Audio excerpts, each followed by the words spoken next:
Stell dir vor, du stehst morgens mit deiner Kaffeetasse auf der Weide. Du hast diesen perfekten mitteleuropäischen Masterplan im Kopf, wie dein neues Leben in Südamerika ablaufen soll.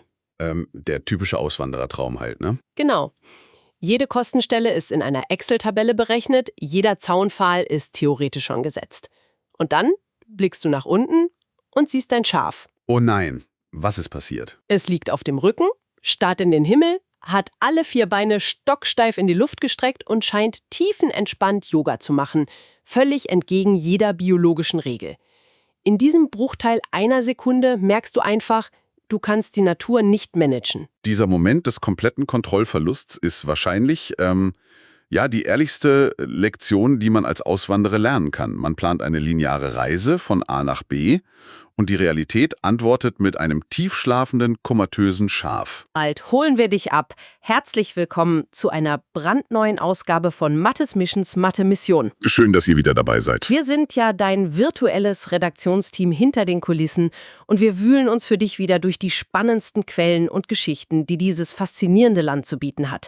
Heute haben wir echt wieder einen unglaublichen Schatz auf dem Tisch. Einen unfassbar wertvollen Schatz, um genau zu sein. Wir schauen heute nämlich in die Aufzeichnungen von Gabi und Steffen, die ja auf ihrer Chakra in Uruguay leben und das alles auf heidrichblog.com dokumentieren. Das Material stammt aus dem Juni 2018. Und da muss man direkt mal kurz einhaken. Genau. Weil manche jetzt vielleicht denken, warum analysieren die alte Texte? Aber genau diese zeitliche Distanz macht das Archiv so unbezahlbar. Wir haben hier keine hastig getippten Social-Media-Updates mit Instagram-Filtern, sondern das pure, echte, ungeschönte Leben. Ja, das ist eine fantastische Blaupause für jeden, der begreifen will, wie das Land wirklich tickt. Was Gabi und Steffen da machen, diese unglaubliche Offenheit, das verdient echt unseren absoluten Respekt. Definitiv. Da steckt so viel Mut drin, das alles so authentisch zu teilen. Bevor wir aber in diesen unglaublichen Monat eintauchen, der übrigens von einer extremen Reise, absurden kulinarischen Sehnsüchten und halt diesem besagten Yogaschaf geprägt ist, lass uns noch mal ganz kurz zurückblicken. In unserer letzten Analyse hatten wir uns ja den Mai 2018 vorgenommen. Stimmt. Gabi und Steffen steckten da ja bis zu den Knien im nassen uruguayischen Herbst. Der Regen wollte einfach nicht aufhören. Gar nicht. Und die Natur ist quasi um sie herum explodiert. Das absolute Highlight, oder eher der absolute Stressmoment, war diese wahnwitzige Alfalfa-Ernte. Oh ja, das Heu. Genau, wenn man feuchtes Heu einlagert, hast du ja nicht nur ein Schimmelproblem. Durch diese anaerobe Gärung der Bakterien entsteht extrem viel Hitze. Gabi und Steffen mussten das Heu also in Handarbeit ständig wenden, weil die Gefahr der Selbstentzündung bestand. Ein enormer Stressfaktor. Daneben gab es aber auch wunderschöne Momente. Die überraschende Geburt der schwarzen Lämmer mitten in einer rein weißen Herde. Süß, ja. Und natürlich Steffens grandioser Versuch, einen Schaukelstuhl im Internet zu verkaufen, was dann letztlich scheiterte, weil die Hauskatze ihn als ihren Thron verteidigt hat. Die Katze hatte einfach andere Pläne. Das war der Mai. Ein Monat voller Nässe, harter körperlicher Arbeit und so kleinen Triumphen. Aber der Sprung in den Juni verändert die Kulisse radikal. Wir verlassen nämlich für einen Moment die Chakra und widmen uns der physischen Grenze zwischen den Welten, der Reise nach Deutschland. Oh ja, und wenn man sich ansieht, wie Gabi und Steffen diese Reise organisieren, merkt man sofort, dass die nach 10 Jahren Pendeln echte Routiniers sind. Auf jeden Fall. Südamerika-Flüge folgen oft zu einem Nadelöhr-Prinzip. Meistens geht es über das massive Drehkreuz Sao Paulo. Wenn du von Frankfurt abfliegst, ist das ein langer, aber extrem berechenbarer Ritt. Du fliegst nachts los, bist 11 Stunden in der Luft, steigst in Brasilien um und ein paar Stunden später landest du in Montevideo. Das klingt auf dem Papier auch echt wunderbar. Aber die Realität in die Gegenrichtung, also von Uruguay nach Europa, das ist ein logistischer Albtraum. Komplett. Die Flugpläne für Südamerika ändern sich ständig, weil sie extrem anfällig für wirtschaftliche Schwankungen der Airlines sind. Gabi und Steffen berichten, dass man manchmal 8 Stunden im Transit festsitzt und im nächsten Jahr hast du dann plötzlich nur 60 Minuten Umsteigezeit. Was bei den gigantischen Distanzen in den Terminals von Sao Paulo ja faktisch das Verpassen des Anschlussfluges garantiert. Da rennst du dir die Lunge aus dem Hals. Die Mechanik dahinter ist eigentlich ziemlich faszinierend. Airlines in Lateinamerika optimieren ihre sogenannten Hub-and-Spoke-Systeme permanent neu. Wenn eine Route unrentabel wird, dann wird sie sofort gestrichen. Für Gabi und Steffen bedeutete das diesmal eine absolute Odyssee. Erzähl mal die Route, das ist wirklich irre. Also sie mussten zuerst von Montevideo nach Rio de Janeiro fliegen. Dort mussten sie komplett einreisen, mitsamt Zoll und 9 Sicherheitskontrollen, nur um dann wieder einzuchecken und eine Stunde zurück nach Sao Paulo zu fliegen. Ernsthaft? Zurück? Ja. Und dort warteten sie dann nochmal 5 Stunden auf den Langstreckenflug nach Frankfurt. Wahnsinn. Wenn du das zusammenrechnest, waren die beiden unfassbare 30 Stunden unterwegs. 30 Stunden.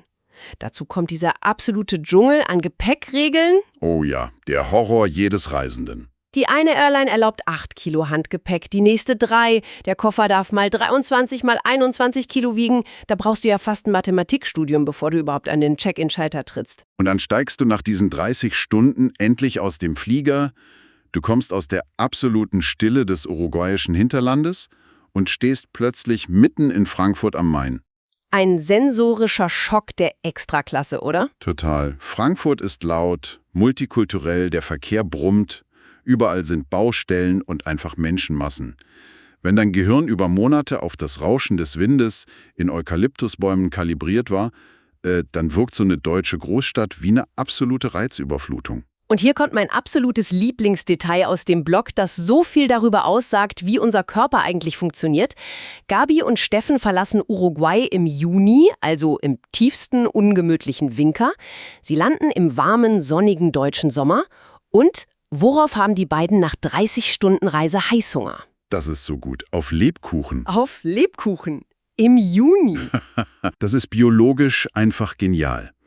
Der Hypothalamus in unserem Gehirn steuert ja unsere inneren Uhren und orientiert sich an Licht und Temperatur. Wenn du monatelang in der Kälte lebst, signalisiert dein Körper, hey, ich brauche dichte, kalorienreiche Nahrung, Gewürze, die von innen wärmen. Macht Sinn. Wenn du dann in ein Flugzeug steigst und plötzlich im Hochsommer landest, kommt diese hormonelle Umstellung gar nicht schnell genug hinterher. Der Körper verlangt weiterhin nach Zimtsternen und Dominosteinen, obwohl draußen 25 Grad sind. Das Verrückte ist ja, sie finden tatsächlich einen Laden in der Frankfurter Innenstadt, der dieses Weihnachtsgepäck mitten im Sommer verkauft. Und als sie mit ihren Tüten an der Kasse stehen, lacht die Verkäuferin nur. Wahrscheinlich kannte sie das schon. Genau. Sie sagt, dass ihre Sommerkundschaft für Lebkuchen fast ausschließlich aus frierenden Südamerika-Auswanderern besteht, die auf Heimaturlaub sind. Es gibt da draußen also einen echten Lebkuchen-Schwarzmarkt für Expats. Ein wunderbares Beispiel dafür, wie tief unsere kulturellen und körperlichen Prägungen sitzen. Gleichzeitig erlebten sie in Frankfurt aber auch botanisch noch eine Überraschung. Ja, das fand ich auch spannend. Mitten in den Hochhausschluchten in einem extrem windgeschützten Park am Mainufer stießen sie auf Bananenstauden und Eukalyptusbäume. Krass, mitten in Deutschland? Plötzlich finden sie die Flora Uruguays unter freiem Himmel im deutschen Betondschungel. Die Welt schrumpft in solchen Momenten ungemein zusammen. Das ist eine wunderschöne Ironie. Aber so schön der Heimaturlaub auch ist, irgendwann geht es ja zurück. Und die Ankunft in Uruguay liefert ein Bild, das man sich wirklich mal auf der Zunge zergehen lassen muss. Da bin ich jetzt gespannt. Im uruguayischen Winter wohlgemerkt. Aber als sie sich auf den Weg zur Chacra machen, sind die Autobahnen, die sonst zumindest von LKWs befahren werden, komplett leer. Gespenstische Stille. Okay, das ist seltsam. In Deutschland haben sie in wenigen Wochen 3000 Kilometer in verstopften Straßenkratern abgerissen. Und hier? Nichts. Niemand unterwegs. Die Erklärung dafür liegt in der absolut tiefsten kulturellen DNA Uruguays, nämlich Fußball. Zu diesem Zeitpunkt spielte die uruguayische Nationalmannschaft bei der Weltmeisterschaft in Russland. Ah, natürlich. Und wenn La Celeste spielt, dann bleibt dort buchstäblich die Zeit stehen. Das ist keine Übertreibung. Lkw-Fahrer parken auf dem Seitenstreifen und drängen sich um winzige Röhrenfernseher an Tankstellen. Sogar die Sicherheitskontrollen am Flughafen verlangsamen sich, weil alle Augen auf die Bildschirme gerichtet sind. Das ganze Land atmet im Takt dieses Spiels. Genau, da muss ich aber mal kurz einhaken. In Mattes früheren Recherchen zu potenziellen Immobilien, da hat Mattes ja in Folge 40 ganz ausführlich drüber gesprochen. Wenn wir daran denken, wie extrem akribisch Mattes und seine Frau die Erreichbarkeit von Krankenhäusern und die Straßeninfrastruktur planen, ist diese Szenerie doch der ultimative Realitätscheck. Definitiv. Das ja jede deutsche Notfallplanung komplett über den Haufen. Aber mal ganz provokant gefragt, 30 Stunden Transit, Koffer schleppen, diesen Jetlag des Todes ertragen. Fragt man sich da nicht irgendwann, ob dieser immense Aufwand es wirklich wert ist? Das ist eine super Frage. Wenn man nur die Anstrengung des Transits so für sich isoliert betrachtet, bestimmt. Aber die Reisezeit ist schlichtweg die Währung, mit der man diese ungestörte Lebensqualität bezahlt. Okay, so kann man das sehen. Diese Leere auf den Straßen, diese Weite, die Tatsache, dass du auf deinem eigenen Land stehst und keinen einzigen Nachbarn hörst, das existiert im dicht besiedelten Mitteleuropa ja kaum noch. Der Kontrast macht es aus. Wer das Privileg dieser unglaublichen Ruhe genießen will, muss eben akzeptieren, dass der Weg dorthin eine physische und logistische Herausforderung ist. Der Preis für die absolute Stille also, verstehe. Wobei ganz so still blieb es auf der Chakra nach der Rückkehr dann auch nicht, denn sie haben natürlich Souvenirs mitgebracht. Keine Kuckucksuhren, hoffe ich. Nein, etwas viel Pragmatischeres. Deko für den Garten. Bunte Windräder, kleine Metallhühner und, man höre und staune, Solarlampen aus Deutschland. So ganz ohne heimische Technik scheint's dann doch irgendwie nicht zu gehen. Wobei die Technik sehr schnell an die uruguayischen Gegebenheiten angepasst werden muss. Gabi und Steffen hatten nämlich den Plan, einen kleinen Springbrunnen in ihrem Garten anzulegen. Die Pumpe dafür lag schon ewig in irgendeiner Kiste. Und wo war der Haken? Das Problem ist, auf der Chakra weht fast immer Wind. Ein filigraner Springbrunnen funktioniert da einfach nicht, weil das Wasser sofort weggeweht wird und die Wanne dann ruckzuck trocken läuft. Und hier greift wieder dieser wunderbare uruguayische Pragmatismus. Anstatt jetzt ein teures, geschlossenes System aus Deutschland zu importieren, fahren sie zu einer Remate. Ah, diese typischen ländlichen Auktionen, oder? Ganz genau. Da ersteigern sie einen massiven alten Wassertopf. Steffen schnappt sich kurzerhand den Bohrer, bohrt ein Loch in den Boden des Topfes, versenkt die Technik darin und zack, plötzlich funktioniert der Brunnen. Sehr smart. Das Wasser plätschert, der Wind kann dem massiven Topf nichts anhaben und die deutsche Solarpumpe summt zufrieden vor sich hin. Solche Mikrolösungen sind eigentlich das Herzstück des Auswanderns. Man lernt, mit dem zu arbeiten, was vor Ort verfügbar ist. Ja. Das ist wie beim Hausbau, den Mattes und seine Frau für die Küste planen. Du kannst dir ein altersgerechtes Lehmhaus im Glashaus erträumen, aber du musst letztlich das Material und die klimatischen Bedingungen vor Ort nutzen, sonst kämpfst du gegen Windmühlen oder in diesem Fall halt gegen den Wind, der dir das Wasser aus dem Brunnen weht. Kurzer Einschub an der Stelle, bevor wir weitergehen. Wir müssen ganz liebe Grüße an Max und Moritz rausschicken. Oh ja, die beiden Zicklein. Die waren zu dem Zeitpunkt erst 4 Tage alt und haben schon putzmunter ihre kleine Welt erobert. Ein echtes Highlight auf dem Blog. Absolut. Aber wo wir gerade so bei Anpassung und Integration sind, lass uns über Steffens erste Chorizo sprechen. Das ist nämlich kein rein kulinarischer Ausflug, sondern ein echter Crashkurs in ländlicher Soziologie. Da geht es richtig ans Eingemachte. Ende Juni wird in einer Siedlung, so etwa 11 Kilometer von der Chakra entfernt, eine Kuh für wohltätige Zwecke geschlachtet. Alle Männer der Umgebung versammeln sich, um da mitzuhelfen, und aus dem sehnenfreien Fleisch wird dann Chorizo gemacht. Und hier wird es biochemisch und traditionell wahnsinnig spannend. Warum macht man eine Rindfleischwurst, mischt aber Schweinefett darunter? Keine Ahnung, sag du es mir. Rinderfett, also Talg, hat einen extrem hohen Schmelzpunkt. Es besteht zu großen Teilen aus gesättigten Fettsäuren wie Stearinsäure. Wenn man das in eine Wurst füllt und anbrät, wird das Fett im Mund sofort wieder hart und wachsartig. Bäh, das klingt nicht lecker. Ist es auch nicht, weil unsere Körpertemperatur schlicht nicht ausreicht, um es flüssig zu halten. Es ist auch schwer verdaulich. Schweinefett hingegen hat mehr Ölsäure, schmilzt bei niedrigeren Temperaturen und sorgt genau für diese saftige Textur, die eine richtig gute Chorizo eben braucht. Sie schneiden also alles per Hand, mischen das edle Rindfleisch mit dem Schweinefett, würzen das Ganze puristisch, nur mit Salz und Pfeffer und füllen das Ganze in Naturdärme. Und Steffen steht da mittendrin, er hat die Ärmel hochgekrempelt und lernt dieses jahrhundertealte Handwerk direkt von den Einheimischen. Das ist echt beeindruckend.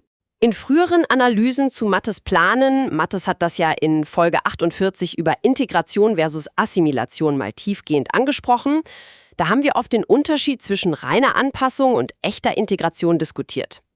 Ist das hier nicht der absolute Inbegriff von Integration? Absolut. Weil Integration passiert halt nicht durch das Ausfüllen von Formularen bei irgendeiner Behörde.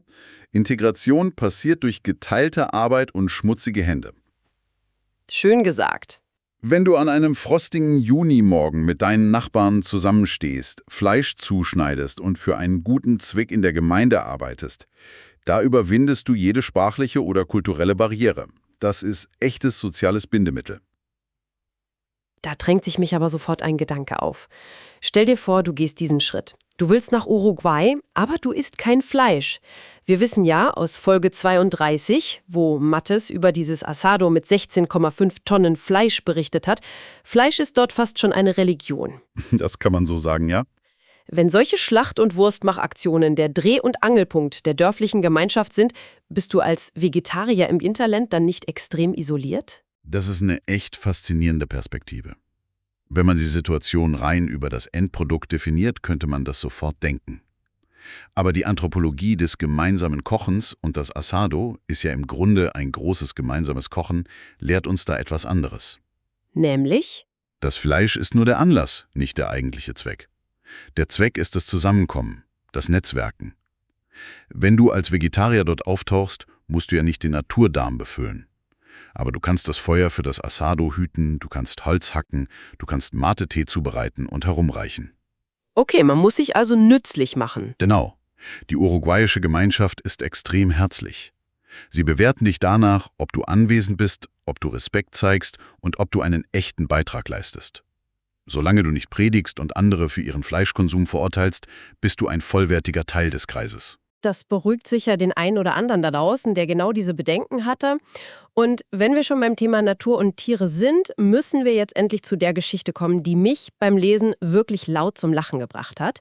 Es geht um einen Kontrollgang auf der Weide und ein Schaf namens Othello. Oh ja. Othello. Ein 4 Monate altes, komplett schwarzes Lamm. Und er trägt diesen wahnsinnig dramatischen Namen, weil er laut Gabi eine ziemlich hässliche, laute Stimme hat.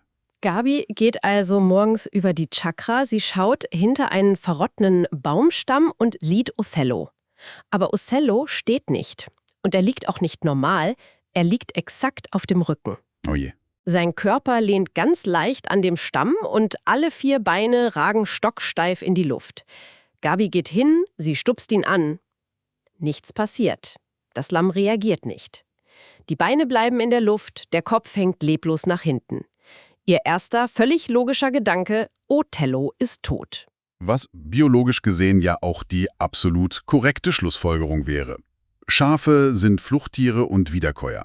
Wenn ein Schaf schläft, dann auf dem Bauch.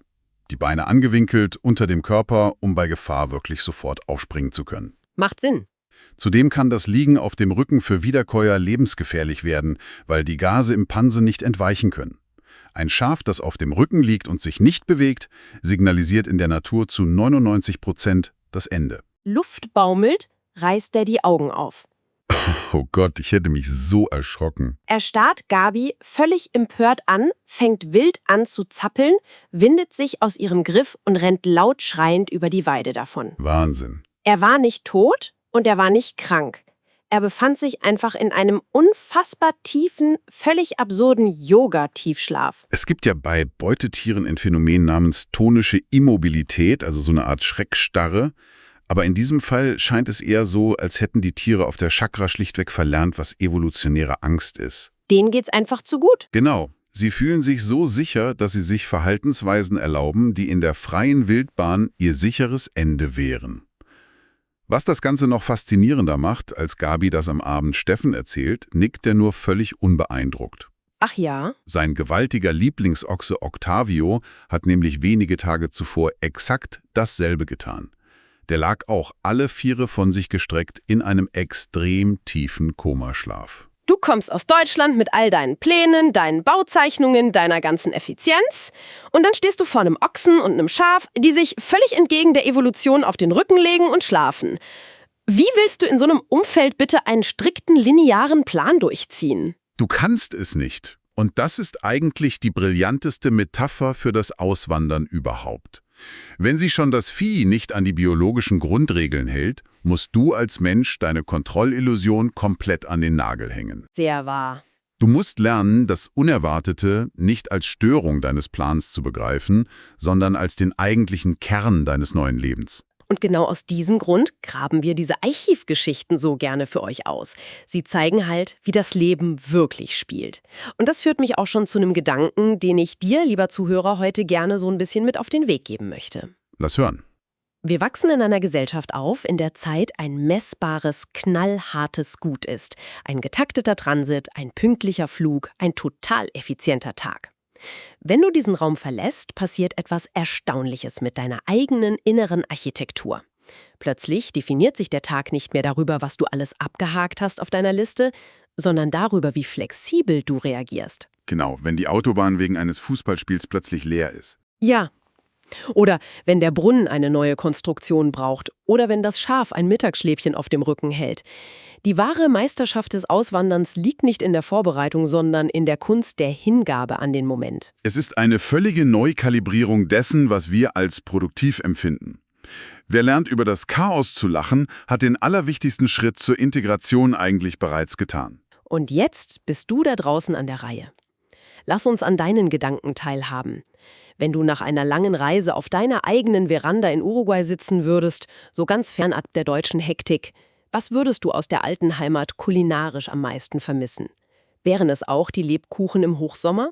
Oder etwas völlig anderes? Und wie hättest du reagiert, wenn du Othello da regungslos auf der Weide gefunden hättest? Schreib uns das unbedingt unten in die Kommentare. Wir lesen diese Geschichten wahnsinnig gerne und diskutieren in der Redaktion immer fleißig darüber. Und während ihr tippt, schauen wir schon mal ein kleines Stück voraus. Die Archive von Gavi und Steffen geben nämlich noch so viel mehr her. In unserer nächsten Ausgabe nehmen wir uns dann den Juli 2018 vor. Oh ja, zieht euch warm an, wir steuern direkt in den uruguayischen Hochwinter. Es wird extrem ungemütlich. Wir müssen über gewaltige, respekteinflößende Blitzeinschläge sprechen. Über havarierte Traktoren, deren Motoren mitten im tiefsten Schlamm auf dem Acker ausgebaut werden müssen. Und wir lüften das Geheimnis, warum Gabi und Steffen plötzlich eine ganz neue, extrem bunte Herdenzusammensetzung auf ihrer Weide haben. Das wird wild, das wird nass und das darfst du auf keinen Fall verpassen. Es ist die pure Definition von Überlebenstraining, gepaart mit echt uruguayischem landwirtschaftlichem Erfindergeist. Wir freuen uns riesig darauf, das für dich aufzubereiten. Für heute verabschieden wir uns im Namen des gesamten virtuellen Redaktionsteams von Mathe Smart Mission.